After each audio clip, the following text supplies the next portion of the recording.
Go time. Let's do it. And I think we are recording. Hi, everybody. My name is Kevin O'Brien, and welcome to the YR webinar series. Today, we are joined by Gaurav, and Gaurav is going to be telling us about data optimization networks. Just before we begin, I'd like to sort of thank our sponsors, Jumping Rivers, who are our training consultancy, data science training consultancy, who run classes in Python and R, and they've been great supporters of YR and the R community over the past few years, and we're very grateful for their help. Their website is jumpingrivers.com, and you can look them up on Twitter and so on. Something we'd like to do is actually find out where everyone is from. So if you're watching us on YouTube, please say hi and tell us where you're from. Just like hi from Ireland, hi from Czech Republic, all those places, because it's really get a nice feel of where the R community is around the world. Also, if you're joining us from one of the other R user groups around Europe, we're very welcome, and we're delighted to have you back, and we're delighted to have your ongoing support. We always get users from Vienna, Barcelona, Berlin, several of the UK ones joining us, Edinburgh, Oslo, and so on, and we're thankful for their ongoing support. And finally, we are going to keep the webinar series up throughout the autumn, and this up until the summer, and we'll take a break during the summer, but we'll return in the autumn of 2021. And we're always on the lookout for new speakers, so if you want to join us, that would be great. So, Gaurav, I'll hand over to you. I'll go silent and mute and leave you to it. Yeah, thanks everyone for having me on this live stream. My name is Gaurav, and just to give you a bit of introduction on myself. So I'm working as a data scientist for SSE Ayrshire City, and that's kind of my main job. And basically basically this presentation is more about talking through this data optimization network. So that's one of the applications that I worked on recently, and which was I was finalist in DASI Awards for 2019. So I'm going to try to jump onto it straight away and give you a bit of introduction on the application, what the application is trying to do. So moving in within the actual problem itself. So the application itself, the data optimization network, it's kind of like what I was trying to do was, my main view was to consolidate all the different databases and kind of like bring it all together and really have one consolidated view for the business, and use open source to basically deploy different types of models. And well, once I'm going to get into more detail on exactly showing what type of information is there, what we built, and within those, how did I actually brought it together through using R Shiny. And that's why we kind of talk through how to use R in this case and how we actually bring it all, the consolidated view together. So in this case, we're going to go through a couple of slides first, and then I'll give you a small bit of demo as well to kind of show how the application itself looks like. So within, as you can see, there's 4 slides. First of all, to start with, so you're going to have the first one, which is we're going to talk a bit more about the research problem. So what was the exact problem that I was trying to solve through using this application? And the other one was wireframe and solutions. We're going to go into more detail. I'm going to kind of like show you the map of, okay, so how to actually join the different connections. So that's why it's called as optimization network, because we are going to be joining different networks together and really bring the consolidated view together. And then we're going to look at a small bit of demo as well. I do have a screen recorded here because I want to kind of show so like the application, how it looks like as well. So I'm just going to run that on the server. Sorry, I'm just going to run that on my machine. I'm not going to deploy that on the server on this. So you will be looking at through my desktop how the application actually looks like. And then finally, you're going to look at some of the impacts that the application actually made. Now, anything I'm going to show into this, it's all based on the anonymized data set. So it does project like the real life problem. So moving on to kind of like the first slide. So the idea was, first of all, to answer a couple of key questions that I wanted to kind of answer through this consolidated view, which is again 360-degree view. I called it more. So there were a couple of questions that I was actually trying to answer. So the questions were like, how do I target right new customer? And once I have, so the second question was, once I have my customers, how do I actually make sure that I retain them? And also, once I have my customers, how do I try cross-sell and upsell them with different products?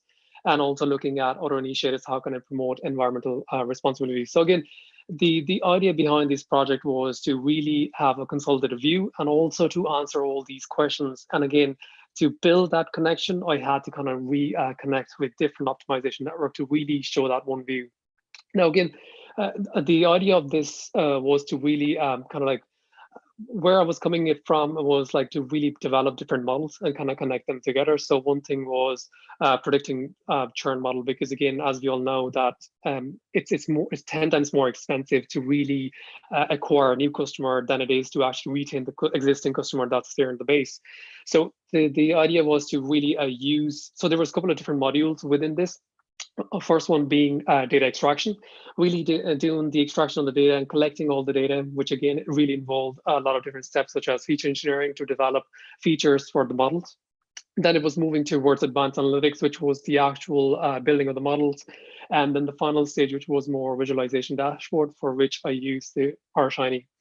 Now, again, the idea was for this application was to have a consolidated view for the business to really, they can open one app. They don't really have to go to different dashboards. They can see even the outputs of the model, even the actual results of the model, and also can be used by the analytics team. So for this, I built, there was actually a combination of a lot of different models. Again, it was combination of like predicting churn. It was a predicting the value. So value was built based on looking at the survival curves and basically building the actual output for each segment. And also doing some like address matching. So one thing which really brought the data set or the quality of the data set and how it improved was through using third-party data sets like census data. So one challenge was to bring the census data. We like I faced one of the main challenge, which was that the data which was there for the census was on the small array boundary level. So to bring it on the same level as our database, we had to bring this address to match to the address area in the geo directory to really bring it on census level information. So which again, this project also does. So there's a so that side of the code I wrote on Python, which I actually merged and created these address matching logic to really look at how to match one string with the other string of the address, which will go in more detail when I go into the next slides. And the idea was for to help different teams. Now, again, first of all, before moving to the next step, I want to kind of like show how the Shiny app was actually working. So if you're not really familiar with how our Shiny exactly works, so ideally, if you see on the bottom of the slide, you do have these two nodes. So the way our Shiny app works is you do have your UI.R, which is obviously your front end, how the dashboard is going to look like, and then the server.R, which is going to be your logic of the file, which means where you are going to actually build your plots. And all of these things are kind of worked through. So say, for an example, if I have my data set, I'm going to build some plots, and each plot will have its own reference, which reference then I'll be showing into my layout, which is in UI.R. Now, ideally, they are two separate nodes, but you can have also in one file, app.r, and you can actually have both of these components in the same file. Now, within this R application, I use a lot of different types of packages. Like for majority of the visualization, I use, like if I'm doing any geospatial visualization, I use a Leaflet, which is one of the popular package in R, which again helps you to use OpenStreetMaps or different teams of maps to really plot your dashboards or plot a geospatial analysis and create either ChloroPlot or any other information onto a geospatial maps, which we'll look at once we are looking at the demo. And also I've used HighChart. So HighCharter is one of the another library that I used in R, which was helpful in terms of building different plots, which is quite similar layout to Plotly. And then I've also used other R packages such as like tidyr, Markdown, and different layouts to really just for data collection and building new features and stuff like that. So moving towards the next, so we can kind of talk about like, okay, so what does the exact layout looks like for the application? So I knew my key objective that I was trying to achieve throughout this project, which was one was to how do I basically target the right new customers. But to target the right new customers, I wanted to have some sort of understanding of the population. As you can see, where I'm actually marking that with the code. So A and B, which again refers to the matching of fuzzy matching, and then you have your third-party data set. So for me to really understand what are my right customers in the base, I wanted to understand what is exactly there in our base. and also to overlay that with the census data to build these segments to really understand the population that we're trying to target and proactively target the same population.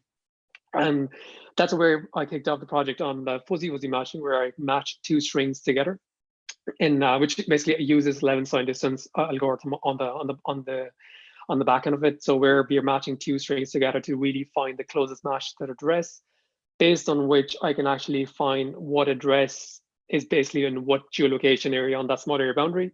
Once I can actually bring the database onto that level, I was able to actually understand what type of population lives in those areas. Now, census data is kind of one of the most popular data in Ireland, which again gives you around 16 themes to really understand what type of people live in those areas. It kind of goes from household type to really understanding what industry people are working in, even where how much people actually commute in those areas, how many cars they have. So there was a lot of different areas for me to really understand the population metrics on those geospatial areas. And when we kind of talk about these small area boundaries, which you kind of approximately have over 30,000 small area boundaries in Ireland, you were able to really bring that to that granular level of understanding, and you can actually build clusters on top of that to really understand what people live in these areas.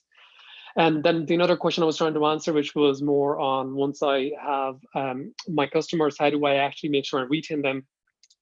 For which I built the churn models and value models to create these segments. So you can actually build your value model, you can actually build your churn model and put them into Y and X axis, and you can actually build these segments. And these so-called segments would help you in terms of understanding the people who are more likely to leave and what kind of value do they provide. So you can actually target based on, okay, so if I want to, it would be more valuable to actually save the customers who are really a high value for us and there's probability more for leaving the base. So we actually go after these customers and try to retain them. Because as we already know that it's 5 times or 10 times more expensive to really acquire new customers than it is to actually retain the customer that you already have in your customer base. So it's always good to kind of have more higher retention rate to really retain customers in the business. And the other area was to, once I have my customers, how do I actually cross and upsell the new products to them, which again was inclined towards this generation green topic as well. So when we kind of talk about how to cross-sell and upsell, there was a lot of correlation that I've worked on where, again, using the census data, I was able to understand what households are using gas, and where basically based on the fuel mix information that you have for each of the areas, I was able to see where actually we can actually, there's a propensity to sell gas in those areas. So based on all of these help, I was able to kind of map these things together and build this sort of network, which was more like a consolidated view. And as you can see in the middle, this is kind of the actual small layout of how the app looks like, but we're going to look at that once we move towards the demo. Kind of going to the next slide, now we are going to really understand what was, because again, previously we were discussing, okay, so this is more like the high view of like high level map. Now we're kind of looking at the underlying logic, how these things are working with each other. So the first one, which being address matching. So for address matching, as I mentioned, I'm using fuzzy wuzzy logic. Now in this case, I'm using a package called Rapid Force, which is again written in C++. So it is quite fast in terms of if you're comparing with the standard packages in Python, which is fuzzy wuzzy packages. Underlying logic is based on Levinstein distance.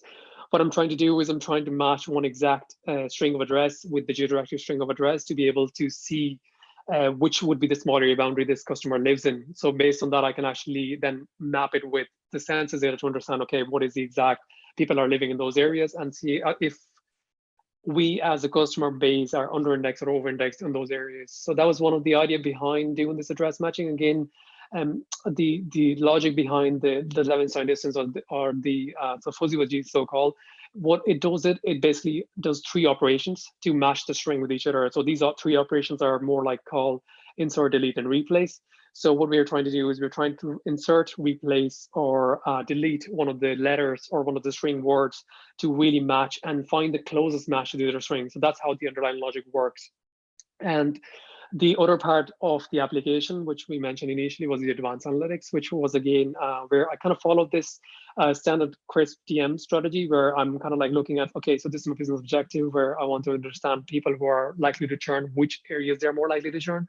And then first of all, creating that domain expertise, creating that understanding of the data, what data do I have? And when I'm doing data preparation, I can actually do more feature engineering. Again, one of the value add out of building the models was to, I think the one of the key thing that was, which was increasing the accuracy of the model was more and more feature engineering and really using that domain expertise, even talking to different stakeholders and understanding, okay, what features would be valuable in this case and using that. So I think majority of my time, which went into sort of like the stage which was more data preparation, we're actually talking to stakeholders and working with them and really understanding how we can actually value add these features into the models, and which kind of came out to be more accurate predictors in the model. And then it's more about modeling approach, where it was more selecting different models to see which models actually perform better in the data type we have.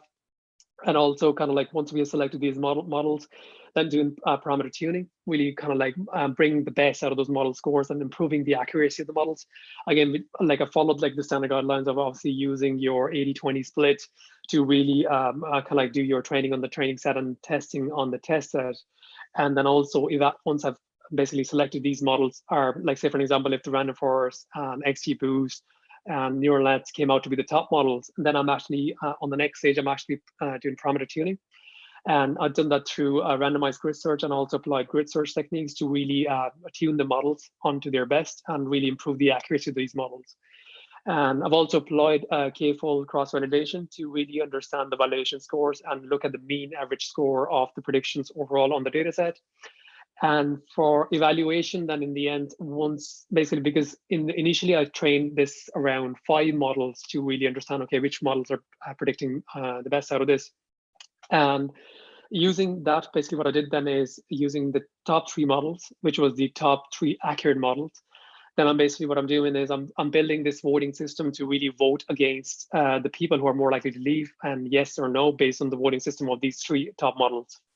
And also looking at the average probability score of people churning. And then finally, then I deployed this into the servers to automate the whole process to run it overnight and have the model has to be real-time model rather than being that I have to run this model manually.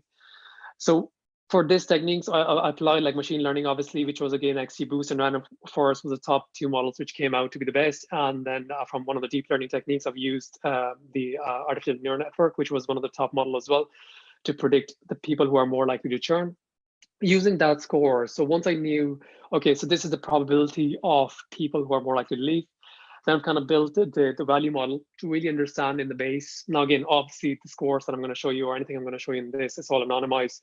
But the idea behind that was to then use it in the same industry as well, which again, you can do it if you're working, not even just in this industry, if you're working in any industry.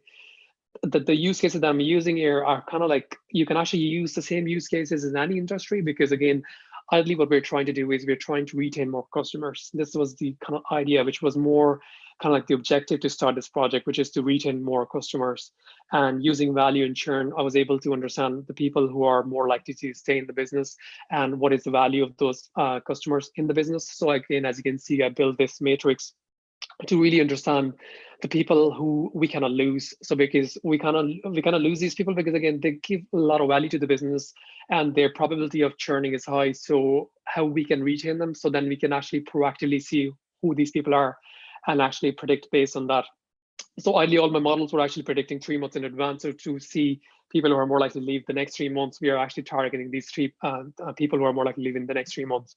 So that was the kind of the idea behind this application, to bring it all into the consolidated view. Then moving towards the next, I'm going to try to show you a bit of demo. Maybe Kevin, you can jump in here and make sure that my screen is visible when I'm kind of showing the demo here. So at the moment I'm kind of like showing the application, which is again on the, it's kind of like just a video recorded to kind of show how the application looks like. So Kevin, can you see the screen as well right here?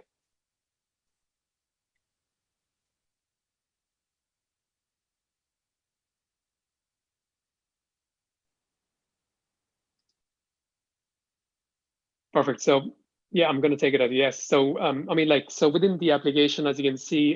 Sorry, I was on mute there. Yes, I can. Sorry about that. Oh, perfect. No worries. Yeah, that's perfect. Yeah. So as you can see, like the demo is itself moving. So because I've recorded this video, so again, as you can see, the application, which is the RShiny app, running on the background on my desktop. So as you can see, it's running on the back of the RStudio. And exactly same application, I can just pick it up from here, connect to my data set, and actually deploy this on the Shiny server or any other server if you're using within your work or within your own, if you have AWS or anything like that, you can actually deploy that there as well. So we're kind of like looking at a couple of different things that I've done here. So as you can see, I'm building so like census clusters here based on the value. So I'm looking and also kind of looking at the current customer trend. So as you can see, all this visualization, again, whenever I'm using sort of like maps, I'm using Leaflet. So Leaflet, based on that, I'm actually putting these heat maps to really understand the location. And as you can see, the pop-ups are more like understanding the products that we have sold in these areas and also understanding what type of people live in these areas. Then I'm also kind of like building this sort of kind of like a KPI look and feel of the dashboard where I'm kind of trying to understand more. Okay, so if we have these different features, how they are basically building sort of like correlation matrix, understand if there's any correlation between features, positive or negative correlation, and also kind of like looking at what type of base do we have. And also, as you can see, now the things that I'm showing you here, as you can see, this is all one Shiny app. So everything is kind of consolidated in one view. And as you can see, this is all my census data now in the background. So which is, again, I'm looking at people, occupation status, and looking at what total population is there in Ireland, what total families are there in Ireland, and also looking at total households. And as you can see, I do have this filter on the left-hand side of my sidebar, which again, I can actually mention if I'm looking at a specific county or electoral district, I can choose those areas and I can actually highlight them and actually look at different locations and see what type of people are living in these areas, what type of families are living in these areas, and understand over and under index of those areas against our base. So that was the whole idea of using the census data to really kind of like make our database more advanced, to build these teams to understand, okay, how they're going to provide value to our base.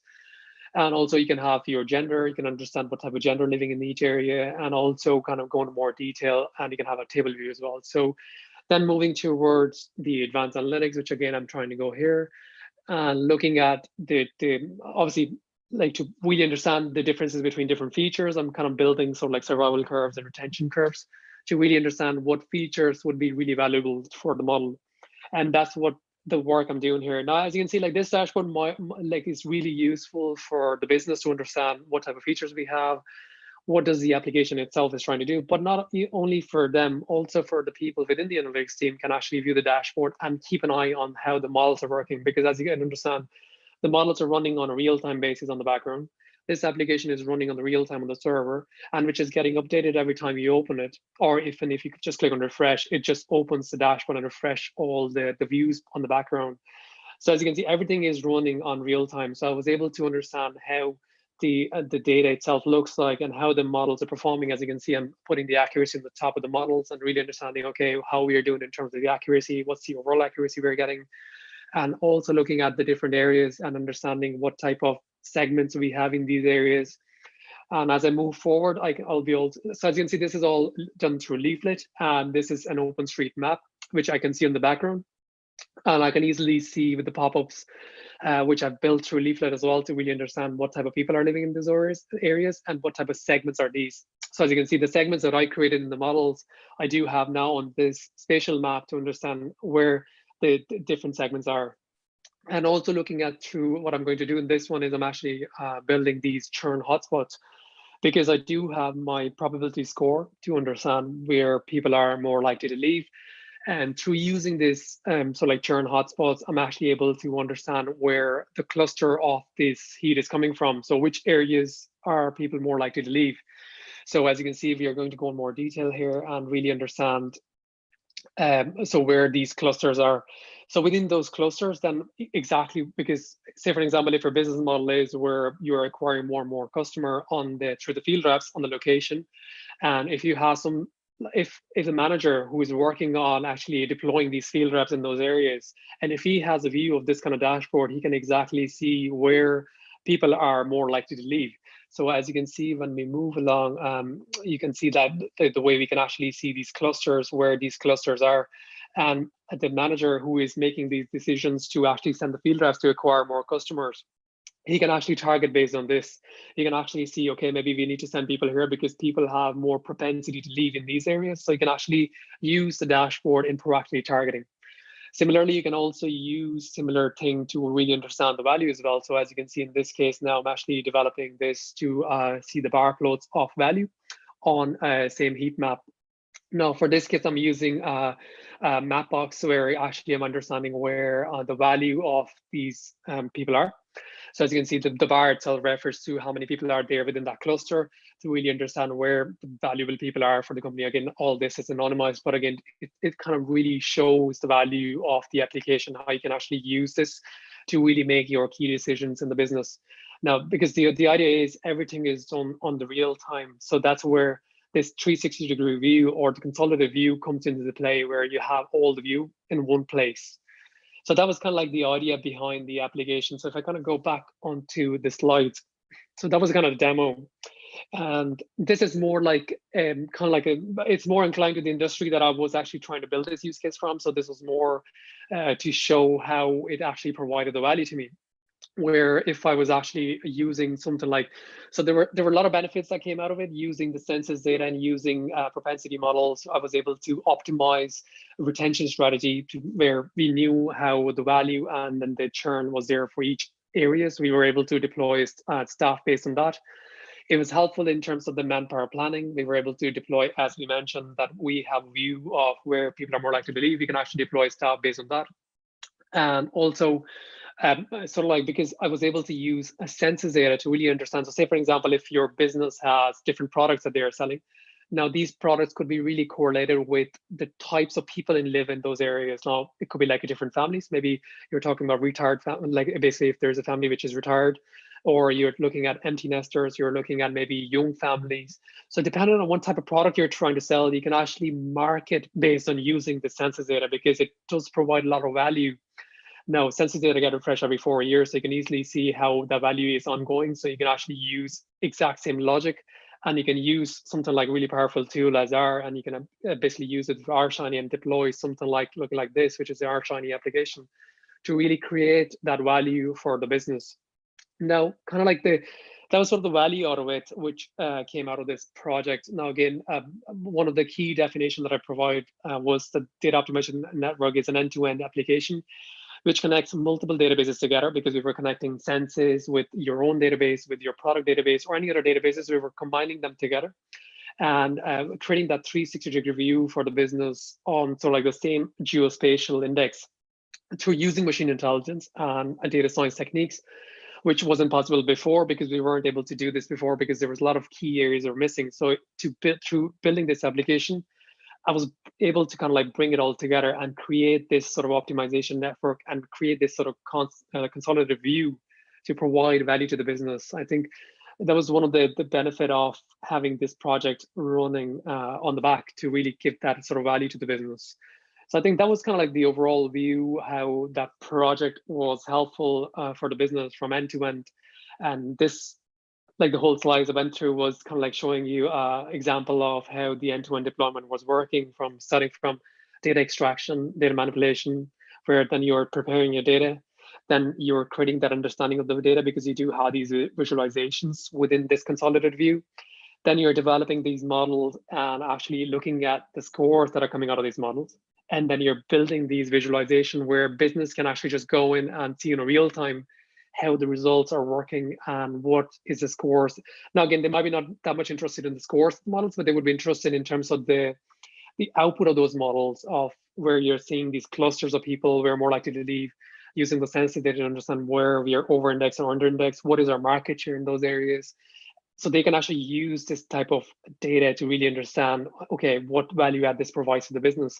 So through doing this, it added a lot of value for the business to be able to use this to see and create that understanding of the database. Now, again, this is not just for this sector, or this is not just for specific this problem. Again, this can be a reusable application that you can use in any other use case as well, where even if you are looking at this industry sector of finance, or if you're looking at banking or telecom, or you're looking at utilities. Now, again, this is not just dependent on this sector, that you can actually use something powerful as this in any sector. So I mean, like that's kind of like the whole doing a summarizing this whole project. So yeah, I mean, that's if you have any questions, Kevin, I'd be definitely more happy to answer this. But I mean, that's kind of like gives you the overall value of end-to-end, how the application itself is working.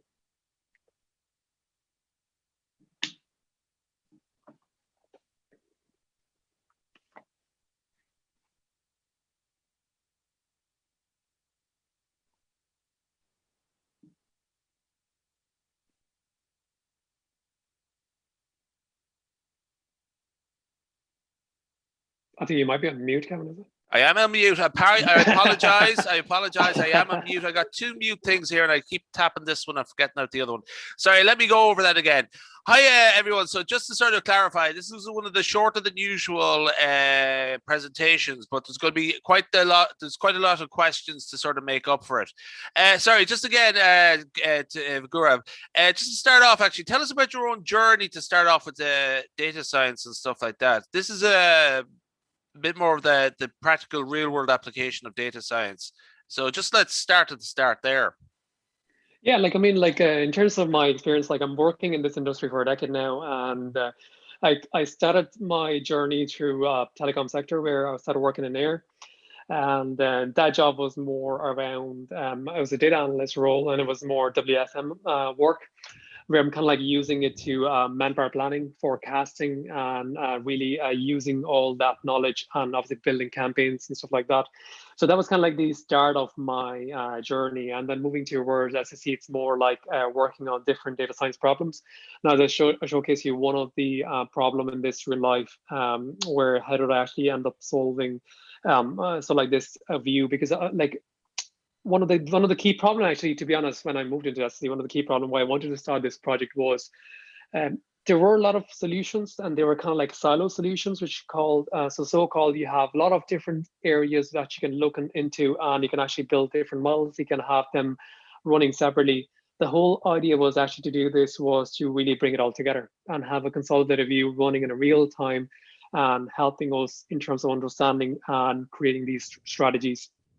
And within these areas, I do work on different problems. Again, the job itself includes a lot of work around different types of models, or actually working within with the campaign teams, or really understanding and kind of like working with different sectors of the business and different key stakeholders to really understand what are the different problems they're facing, and trying to work with them and really solving their problems. And by solving their problem means that they could have a specific questions around product, or they could have a specific questions around what they're trying to achieve. And we as a data scientist are trying to help them in terms of, first of all, creating the data understanding, and really elaborating more for them to understand if there is any problem, or how to achieve more market share, or different key problems. And I mean, like the whole sector itself is trying to answer these questions for them and really add value to them. So that's kind of where my role itself revolves around within this field. And I've been working in SSE for almost 6 years now. So that's kind of, yeah, overall, I've been working in this industry for a decade. So that's kind of where my experience comes into this. Yeah, just to confirm for everyone, SSE is an electricity utility company in Ireland and around the UK, I believe, as well. Is that correct? Yeah, that's correct. Yeah. And earlier on, you mentioned AIR, which is a telecommunication company in Ireland, EIR as well. So just to sort of clarify that. Just actually just to sort of like, there's an interesting problem is churn modeling. Now it's I'm familiar with it, but for a lot of the folks back home, what is churn modeling? I think a lot of people have a notion about it, but just like a churn modeling 101.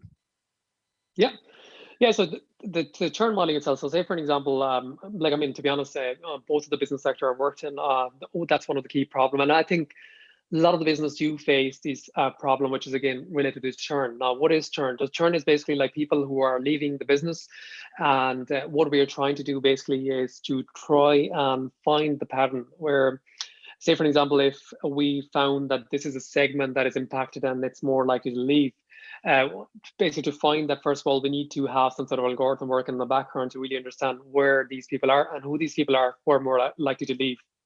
And the idea comes from is because, as I mentioned in this session before, like I mean, if you can find a way to really kind of retain your base, you're basically cutting a lot of your cost, which is your cost to acquire. I mean, like majority of the business these days do face this problem where people sign up to services. So say for example, it could be like you have a Sky, or you can have a TV services that you are signing up to.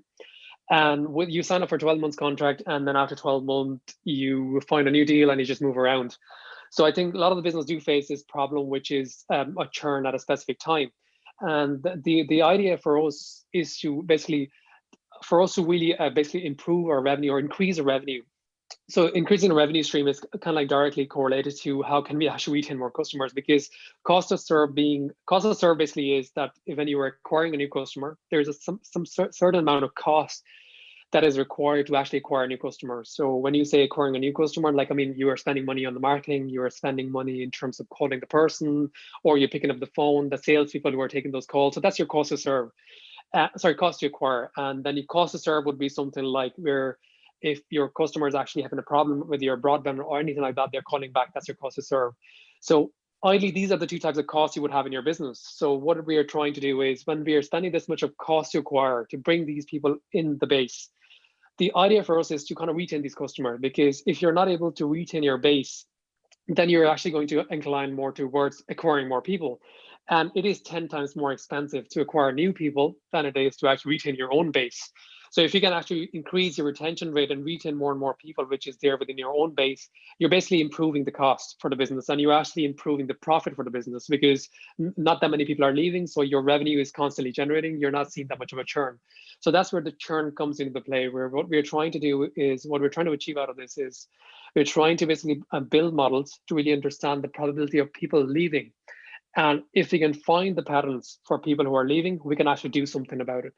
Because if we don't really know anything, or like we don't know who are these people who are more likely to leave, and if you're trying to basically say, for an example, if I start today and I say, okay, we have a budget of, say, for an example, €1,000, and we can save 10 people. So would you save 10 people randomly, or would you save 10 people based on looking at, okay, which are the more people who are more likely to leave? So that's where this idea comes from, where you're trying to build these models to see people who are more likely to leave, Yep. and spend that €1,000 for the people who are more likely to leave, and use it there to actually because Target. again, targeted dependent on, okay, where the people are more likely to leave, and then you kind of use this within conjunction with different models. So say one of the examples would be using the value model, Yep. because the value model would mean that you understand where the value is for the business. I mean, you could have two types of customer, one being who is using your product to the extreme and gives you the vast value out of that product, and one customer being he's not really using your product that much and doesn't give you that much of a value, and maybe could be just maybe a cash cow or maybe a loss maker depending on how much services he's using. Yeah. So when you're randomly choosing a person, you're just randomly choosing a person. You could be choosing a person who's a loss maker. So what you're trying to do is you're trying to see people who provide more value to the business and who are more likely to leave. So that would be the idea behind this churn. And then the way you kind of build the model itself is, I mean, I went into the slide. So the idea is to, first of all, really understand the different data points that you have in your base. So that's one of the key thing, because once you understand, and for that, maybe even in whatever sector you're working in, you might be working with your stakeholders or the domain experts to really get the value from their point of view and understanding the data, the features I can use. Then the another step comes into play, which again, you can actually reflect back to the cross-industry standard data mining process, where you can actually look at, okay, so we have the understanding of the data. So the next thing is to really kind of like understand the features we can build out of it. Now you can, one of the examples I can give is maybe you can build something like recency, frequency, and value, recency, frequency, and monetary value features, where you can actually see, say for example, I can give you an example of debt. Now, debt could be a useful feature, but you can actually maybe improve the value of that feature by looking at how many people actually go into debt based on how recently they went into the debt, how frequently they go into the debt, or what is the value of the money they go into the debt with. So you can see, like, we had a debt column, but now we have this model which can actually give us 3 new features, which is the recency, frequency, and monetary value. So that's where kind of like the idea comes from, to really do different feature engineering to really add features to the model. Yeah. And yeah, so that's where you kind of do your feature engineering. Then you move towards model evaluation. Now, it's kind of like being proven as well that you can't just depend on one model. You can't just depend on one algorithm. You have to kind of hit and try different types of models. So that's the idea behind it. You actually employ different algorithms, because some types of algorithm might suit better to your data requirements. And maybe some of the times you're actually building your model, maybe also dependent on how much of computing power they use. Say, for example, if I'm running a model on a 1 million rows, if I'm running a logical regression, might take a lot more time if I actually, maybe rather than I'm actually build a neural net and run it on a GPU, might be a lot faster. So you kind of have to do this trade-off and bias, and also really evaluating the models first to really understand which models are predicting the score and which are more accurate.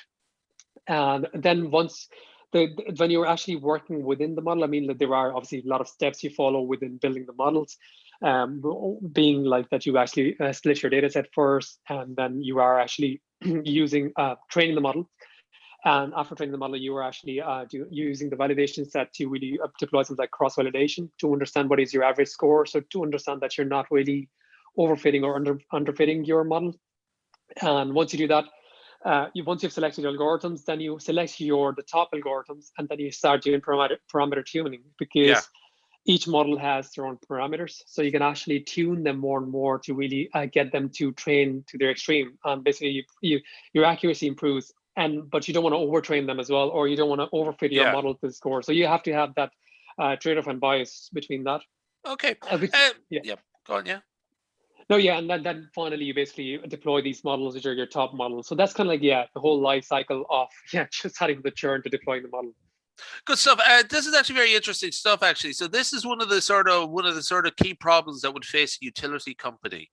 Just actually out of curiosity for like a career young data scientist, what sort of tasks or challenges or lines of research should they expect if they do go into the utility sector, aside from that? Or is there, would you have an answer to that? Or yeah, I mean, like, it definitely depends on the sector you're moving to. But again, like, if you are working as a data scientist in this field, I do think, first of all, having a set of tools. Obviously, the set of tools being like, I mean, like, you don't really have to have, you don't really have to know like, oh, R and Python.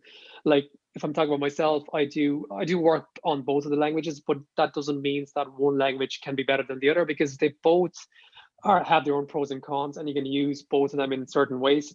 yeah, if you're working within this industry, say for example, if you're moving towards utility sector, I mean, it's kind of like working the data scientist, not just working on the models. Simple as that. I mean, when you're working in this field, it's a combination of different things. I mean, you need to be good at data collection. I mean, you will think that maybe data scientists might not have to work on data collection, because data collection would be a job for data engineer. But a lot of the times it depends again on the company you're moving into as well, because a company could have, if it's being a big company where you have sort of like a team, which is again, the team itself has different roles, data engineer, data scientist, data analyst, then you might be working on a specific task. But if the company is not as big, and if it's a medium-sized company, and your job would be a combination of different tasks. Again, it could be data collection. Like in my personal opinion, I've worked on a lot of data collection tasks, such as collecting weather data or different types of data, and also have a good understanding of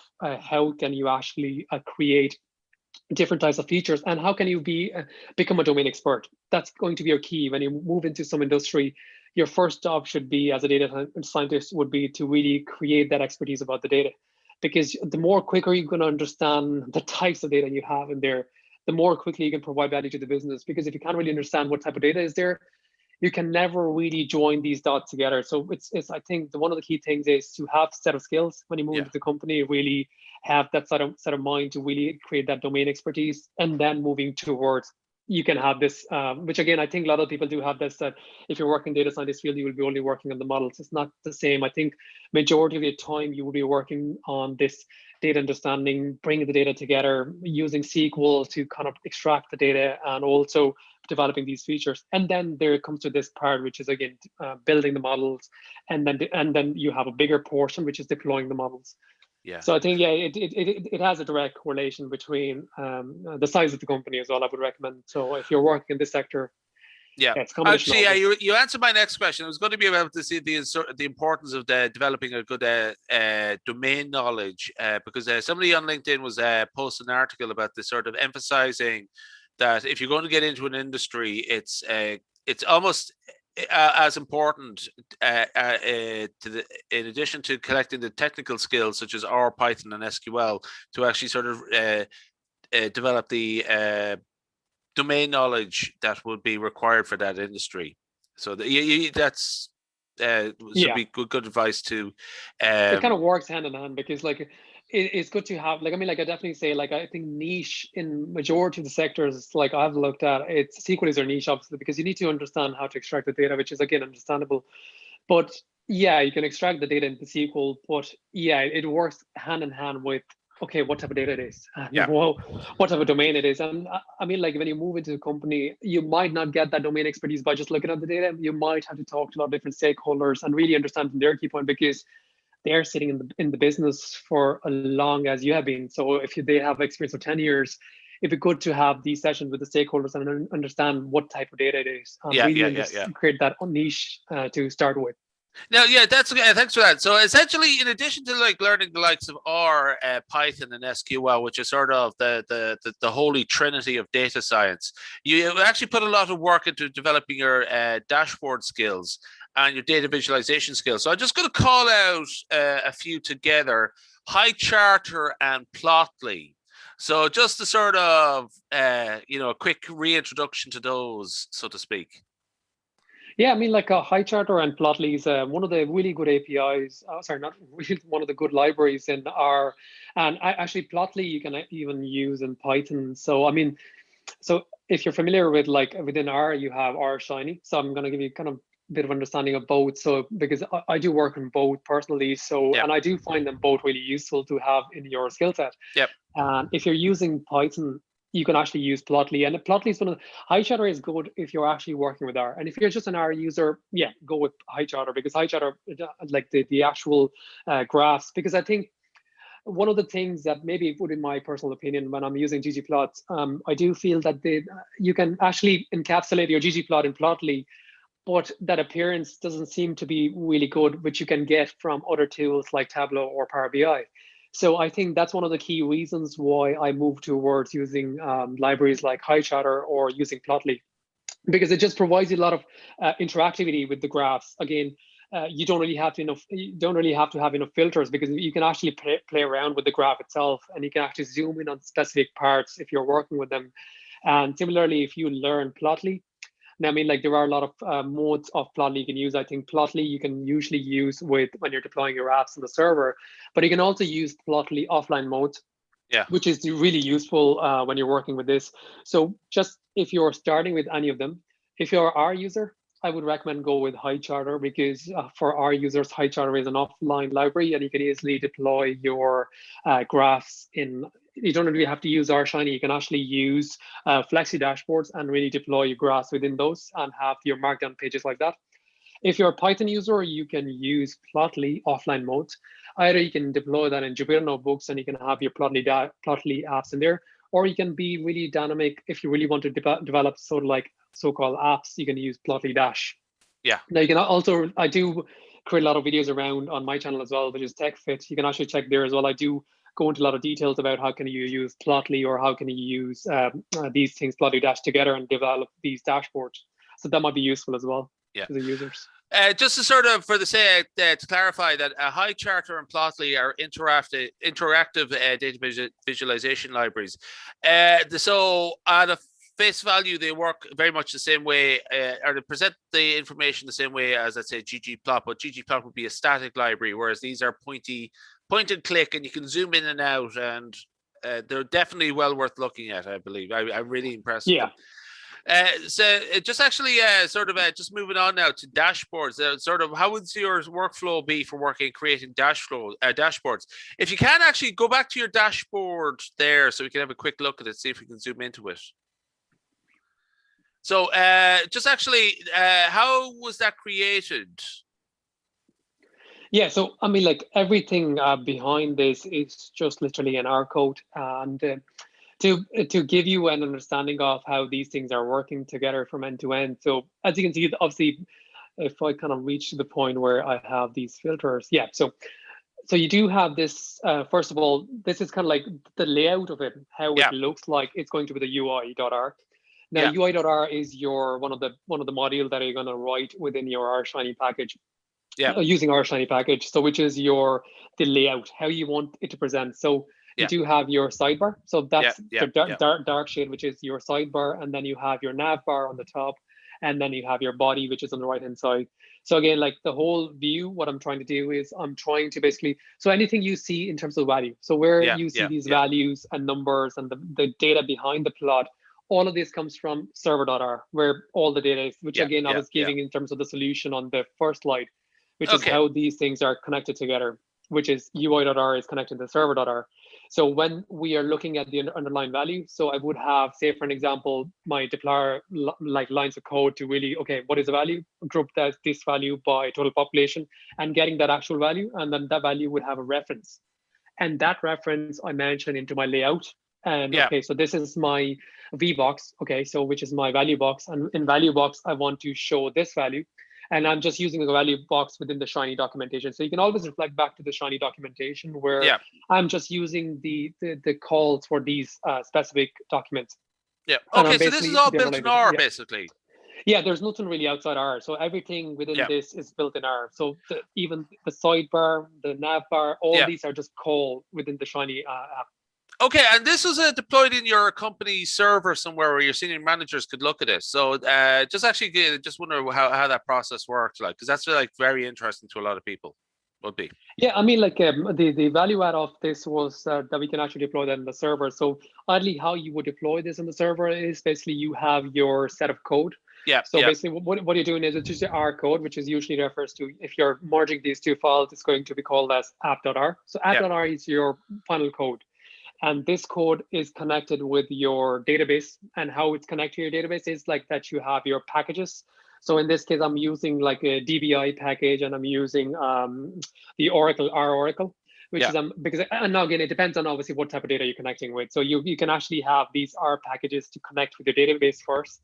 Then I'm reading the database. Basically, I'm reading the SQL. Basically what I'm doing is it's a SQL code which is encapsulated in R, and I'm running this R code, which is basically first of all bringing the data set, Yeah. and then it's building the models. And after the models, it's basically doing this UI.R and server.R, which is the final 2 pages. And then it's basically in the end, it's going to be just one file, which is app.r. Yeah. And if I do want to include any sort of images or logos, I can have another www folder, which I can have my logos and links to. And then basically I can use this code and deploy it on the server. Now, you don't really have to be on a specific server. Oh You can yeah. literally So have an yeah. AWS instance and you can deploy it there. Okay, no, just Or, like for example, in my the companies I would work for, like they'd be the internal server, and essentially it's a link that they just point and click on, and from SharePoint or something like that.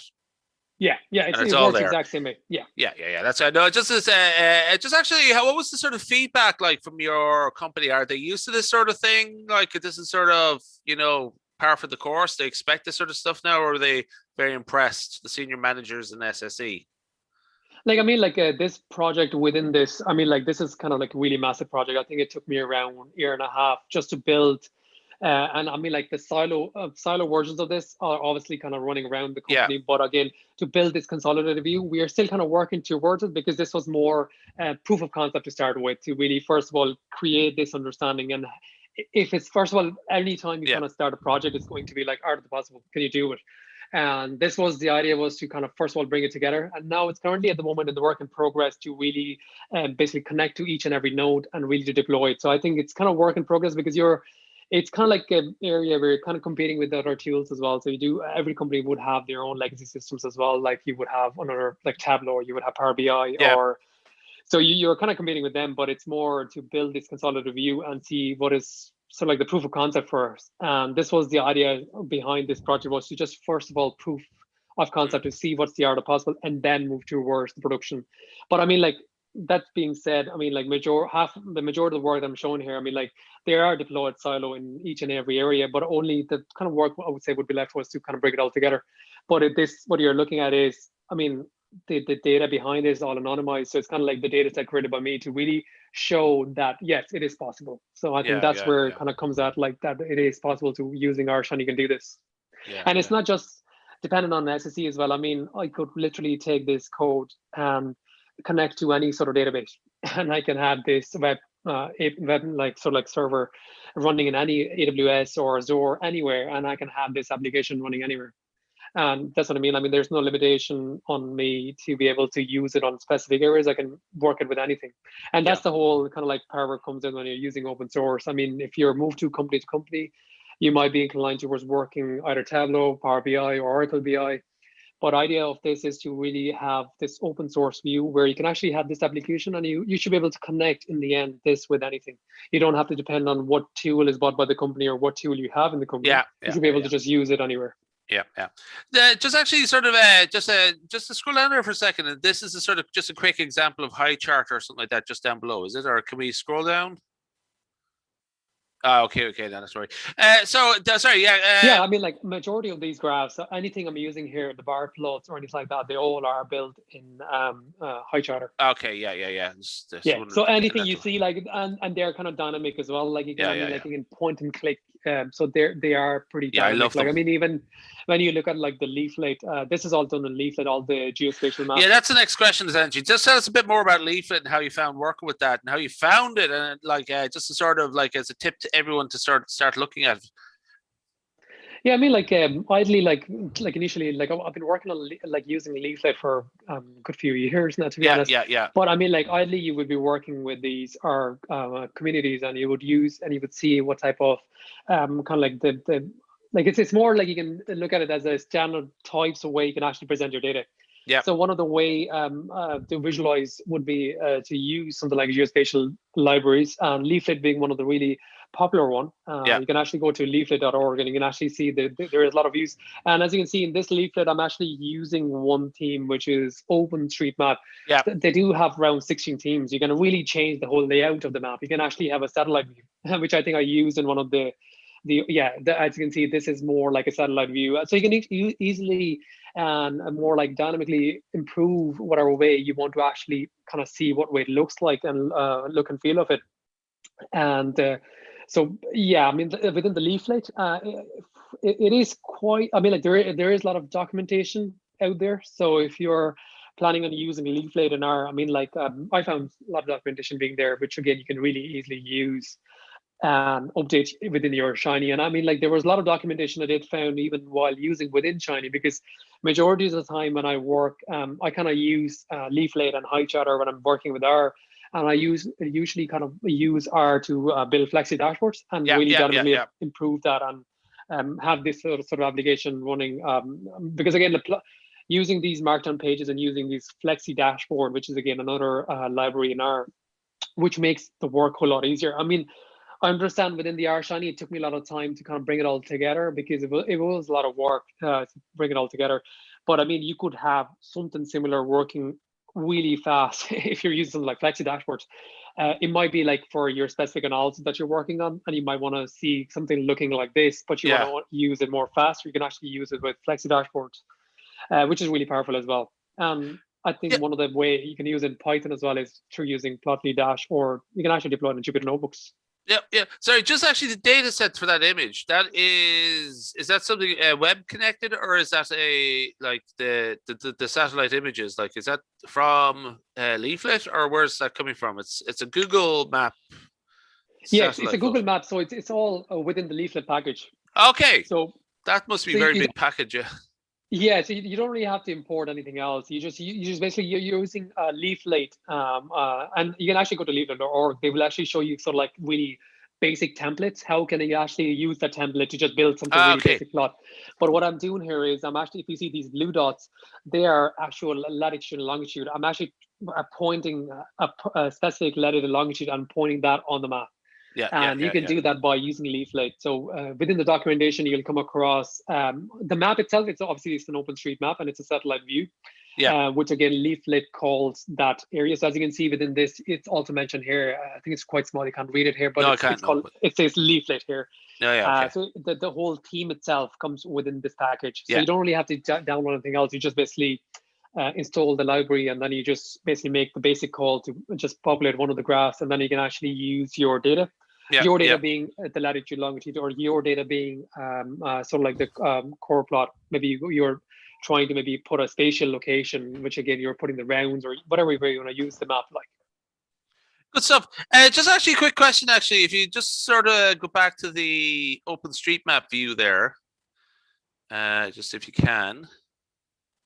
That's the one before, is it? Yeah. Yeah. Like that, no? Now, sorry, just the divisions up there. Just when we go back up to Donegal there, this is the county in the northwest of Ireland.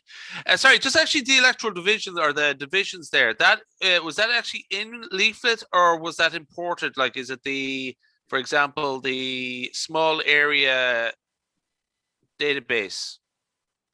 Like That all data all source. the Yeah, so I mean, like because again, to use something like kind of like the locations, so Yeah, you kind of have to first of all be able to deploy the map. yeah, yeah, So yeah, when you're deploying the map, that's one thing that can come through Leaflet, and the other thing that you have to do. So within the Leaflet, what you're trying to do is you're using sort of like this chaining method, where you're using what you're trying to do is you're trying to use your Leaflet call, and then within the Leaflet call, you're trying to first of all basically map these electoral districts or small area boundaries. To yeah. use small area boundaries and these things, what you're trying to do is you need to have these teams. Mm. And the team so-called is your actual sort of like they're your basically your data files, which you can easily download from internet. Yep, yep, If you want, okay, yep. I can actually give you the links as well to where you download these files. So these files are the actual like the files that you can download to actually draw these maps on your map. And that's what I'm basically doing here, because these Yeah. files would have sort of like your electoral districts or your small area boundaries. The small area And boundaries, that's right. Yeah, yeah, yeah. yeah, and then smaller boundaries you would be having around 46. I think it's 46,000, or I think it's around that kind of range. But you have these smaller boundaries which you can easily use. And why am I doing this? Because I want to use. If I was actually deploying something like on latitude longitude, it might be easier just to deploy them straight away. But because I'm doing core plot here, because I'm trying to really color the areas. First of all, I have to be able to really find these areas. So that's what I'm doing here by using these teams, Yeah, yeah, yeah, and yeah. based on those teams, I'm actually deploying that on the leaflet plot. Okay, And yeah. once I do that, then I can color them based on the actual value which is in there. So as you can see, there's a scale around it. So anything which is getting more darker, that means there's more numbers getting generated into that. So, Yeah, yeah, yeah. and that's again, that's one of the calls you can make within the leaflet, which is again, what's the legend and what's the color scheme. So Yep. you can actually mention that from your data point. Yep, yep. Just actually, if one was to go looking for small area boundaries, now I know the answer to this question myself. Like, do we go for open data sources, like our government data sources, and they should have them available? Like in Ireland, it'll be the Central Statistics Office, Yeah, yeah, that's correct. Yeah. CSO.ie, and hopefully the other countries would have similar sort of data repositories. Essentially, the question I'm getting at is really. This is very interesting stuff. Like so where would, let's say, a career young data scientist who wants to sort of start out in a project like this go looking for this sort of data? As well, in addition to the proprietary stuff that your company provided you with, like what external sources did you use that would be also available to a career young data scientist who wants to do project work or something like that? Like I mean, like the types of, like especially when you're working in this data science field, I mean, you need to be able to kind of do some research around what type of databases you can actually work with. Yeah. So because this was more like a customer related problem where I was trying to answer a lot of questions around customer. So I wanted to first of all create this sort of understanding of what data I'm actually looking at, because Yeah. and especially being living in Ireland and the business being in Ireland, I want to understand the whole Ireland first of all. So Yeah. again, yeah, as you mentioned, every country do have their own sort of like these central offices where you can actually find these type of data set again, which is more like your census information about what population lives in these areas. And obviously Ireland being your CSO databases. Similarly, like I mean, as a data scientist, I mean, like I've worked on a lot of different problems. One problem could be that you're working in terms of forecasting your different, like it could be like either forecasting types of calls or forecasting your I could call it more like a demand, say for an example, that could be your problem that you're coming after. And for different types of data, first of all, you need to find what type of data would be helpful here. And that data could be weather data. Now, to find weather data, I mean, like there is a lot of different sort of databases that you can reflect to, and you need to find the one which is free as well, or which maybe your company is more likely to invest in and actually bring it in-house. So, I mean, like it kind of, again, yeah, the question kind of come back to like what type of problem you're trying to solve. Based on that problem, what type of databases are available? I mean, like for customer related problem, I use Census. Like the other project that I worked on, I've built a lot of different web scrapers and really working in towards maybe also use the Selenium in a lot of examples to actually extract the data and bring it in house and really create that understanding of weather. And because weather being one of the valuable feature in forecasting. So I mean, like, yeah, that kind of comes back to the problem itself, what type of problem you're trying to solve, and what type of data would be a really useful data set. I mean, like, it could be Yeah. like really useful data set depending on what problem you're trying to solve, but like census data might not be useful maybe in the type of problem that you're Yeah, trying it's to good to solve. know it's out there though, yeah. Yeah, For various things. You know, it's just it's sort of like those sort of repositories are out there, and Yeah, I you mean, can like the make use census of them. itself, yeah, like census itself, it kind of really provides you a lot of different values. I mean, like you do Yeah, have, I think within the census, you have 16 themes, which kind of goes from really a vast variety of questions. Like, I mean, like yeah, starting from age and gender, from basic demographics to really moving towards you, how socially active you are.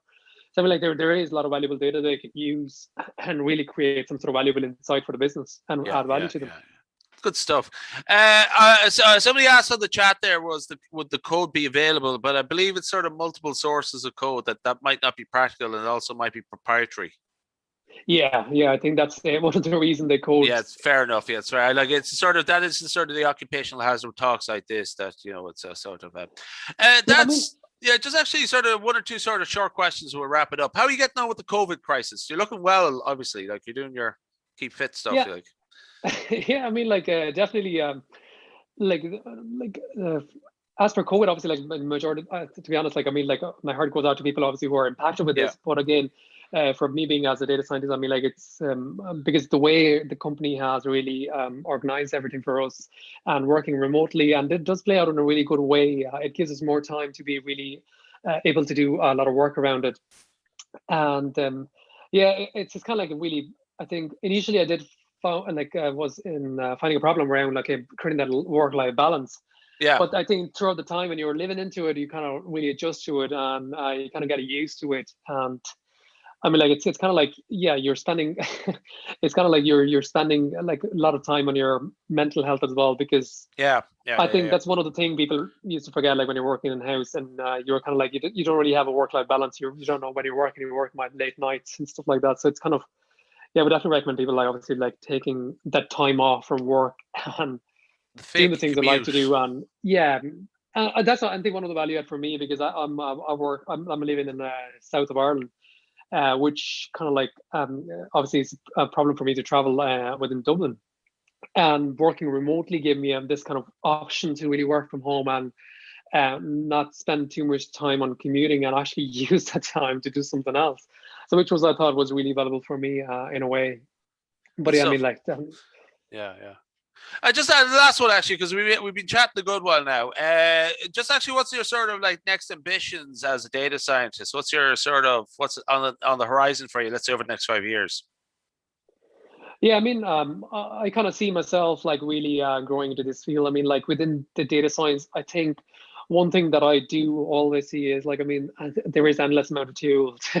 So, I mean, and the whole thing is like when you're using these tools, you just want to make sure you don't get lost into them. I mean, like there Yeah, is a lot of tools that you can use, and you don't want to basically over like overspending time on trying to learn small tools. Like I mean, not overspending time to actually learn all the tools. yeah, The yeah, yeah. value the value should be like really spending time on one tool, really, because I think I initially started with working with R, and I spent a lot of time to really create that understanding, and then I moved towards Python, and I spent a lot of years just learning Python, and then I'm kind of moving towards now the way you use different tools, and in terms of like obviously data collection point, or so I can do a lot of work on web scraping, and also from visualization perspective, like using Plotly Dash and kind of spending more time on Qt developing these UIs and working more towards web development.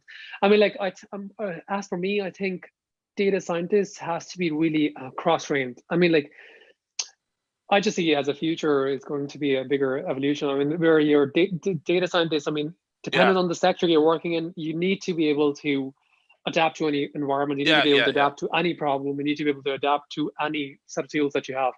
I mean, like you can't work in that environment by moving in and really set into, oh, I know this. I Yeah, mean, you yeah, can't yeah. really do that. You need to be really, um, if you're working this field, you need to be Able to focused adapt and towards, evolve. Yeah, yeah, and you should be able to adapt to different tools, adapt to different techniques within data science. And as being to answer that question, I mean, like I'm still kind of myself, I'm evolving. I'm still learning every time. I'm like at the moment I do have a YouTube channel. Again, I do myself a lot of research, even on a personal level, to really work on different projects to kind of create the value for myself, to have that yeah, understanding how can actually go move towards this the innovation area. I mean, like a lot of companies are obviously on the frontier of this, like say for example Tesla. I mean, like the way they are working towards this AI problem, which is to yeah. solve this.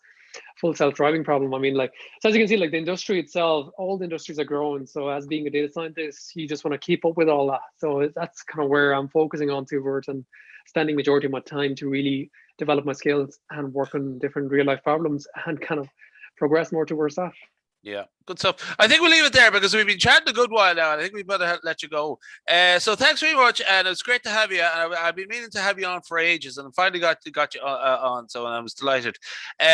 So also thanks to Jumping Rivers, the sponsors of the series. We're grateful for their ongoing support.